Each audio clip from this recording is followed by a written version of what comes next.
गलगली जी ने एक बात बताई कि भारतीय जनता पार्टी को, जो कि सत्ता की पार्टी है, जिनके पास होम मिनिस्ट्री है, उनको भी आतंकित करने वाले लोग बैठे हुए इस शहर में।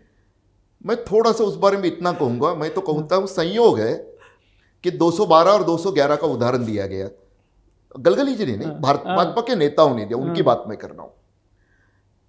212 में अरुण गौली जी की बेटी गीता गौली, संयोग हो सकता है कि वो जो भाजपा की कैंडिडेट थी, महिला कैंडिडेट, जो विपक्षी दलों से हम लोग अपेक्षा रखते कि क्यों उनको उचित तरीके से कानूनी सहयोग नहीं था, वो बैंक में गई थी बेचारी, बैंक का अकाउंट का लेने के लिए। 5 बजे तक उनको मिला ही नहीं, वो पहुंच नहीं पाए। हुआ, मुंबई में हुआ है भाई, भले 5 बजे के बाद कोई बैंक नहीं करता है। मेरी जानकारी में 3 बजे तक की आप और मेरे जैसे ग्राहकों को भी लेते हैं, लेकिन हुआ वहां पर, मान लेते हैं, अविश्वास नहीं दिखाना चाहिए, सब पे अच्छाई पे विश्वास रखना चाहिए। ये हुआ वहां पर, लेकिन वहां पर हुआ कैसे?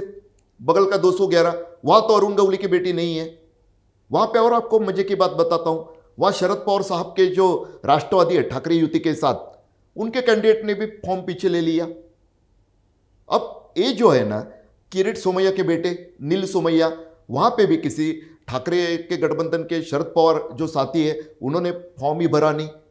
ये जो होता है, इसके पीछे अभी तो मैं कहूंगा संयोग, लेकिन उस संयोग के पीछे की खतरनाक वजह है, उसे हमें समझ के लेना चाहिए।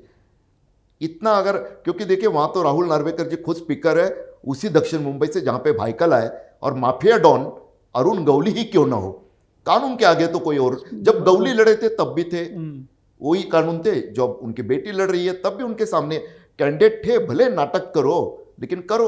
अगर संयोग के आगे सच्चाई जाननी है तो गीता गौली पिछले 1 साल में किस पॉलिटिकल पार्टी के नेताओं को मिली और उन्होंने उनके सामने फॉर्म भरा है क्या, देख लीजिए। मतलब संयोग या प्रयोग, ये जी देखिए उसमें 2 चीजें हैं कि इसमें राजनीतिक दलों की सबसे बड़ी गलती है, क्योंकि 30 तारीख नामांकन का अंतिम समय था।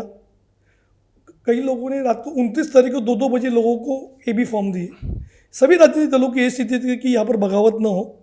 दूसरी बात है कि जब आपने इस तरह के नामांकन फॉर्म के उसी दिन अगर आप किसी को देते हो तो निश्चित तौर पर उम्मीदवारों में भी हड़कंप मचा है।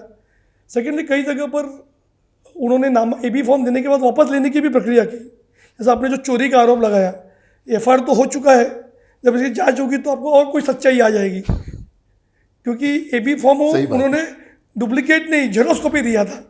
जो उन्होंने ओरिजिनल जमा कर दिया था और जेरोक्स कॉपी पार्टी ऑफिस में जमा कर दिया था। ठीक है, एफआईआर तो हो गया साहब,